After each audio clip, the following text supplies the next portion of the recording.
అనుదిన నిత్యజీవపు మాటలు. దేవుని నామానికి మహిమ కలుగునుగాక. దేవుని వాక్యాన్ని చదువుకుందాము.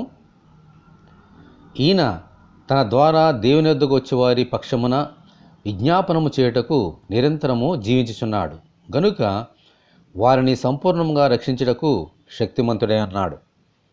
హెబ్రీయులకు రాసిన పత్రిక 7వ అధ్యాయము 25వ వచనం. మానవులను తమ పాపము నుండి, మరణము నుండి, నరకము నుండి సంపూర్ణముగా రక్షించగల దేవుడు మన ప్రభువు అయిన యేసుక్రీస్తు తప్ప మరెవరూ లేరు. మనలను సంపూర్ణముగా రక్షించుటకు తానే శిలువ మీద రక్తము కార్చి మరణమొంది తిరిగి లేచి నిరంతరము జీవిస్తున్నారు. దేవునికి స్తోత్రము. హల్లెలూయా. ఆయన పరలోకమునకు హెచ్చింపబడి దేవుని కుడిపార్శ్వమున కూర్చుండి అనుదినము మన కొరకు విజ్ఞాపన ప్రార్థన చేస్తున్నారు. హల్లెలూయా.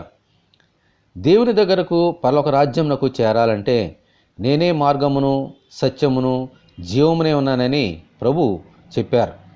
ఇటువంటి రక్షకుని మనము కలిగినుట ఎంత భాగ్యము. ఆమేన్. హల్లెలూయా.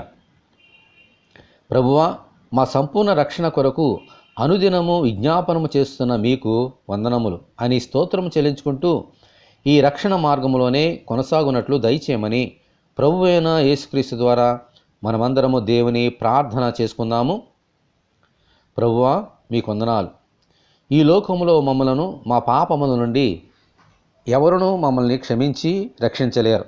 సంపూర్ణముగా మమ్మలను తీర్చిదిద్దలేరు.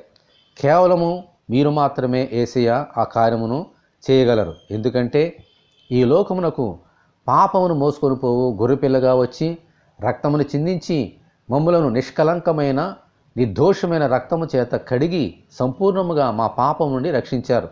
అంత మాత్రమే కాదు, దేవుని కుడిపార్శ్వమునకు హెచ్చింపబడి అనుదినము మా రక్షణ కొరకు ప్రార్థన చేయుచు నీ యొక్క ఆత్మను ఈ లోకంలోనికి పంపించి సర్వసత్యంలోనికి నడిపించుచున్న దేవా, మీకే వందనములు, స్తోత్రములు.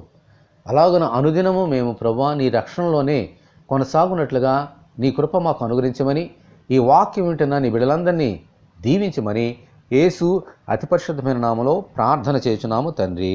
ఆమెన్. మన తండ్రి అయిన దేవుని ప్రేమ మనకందరికీ తోడేనుగాక. ఆమెన్. పరిశుద్ధ దేవుని మందిరం.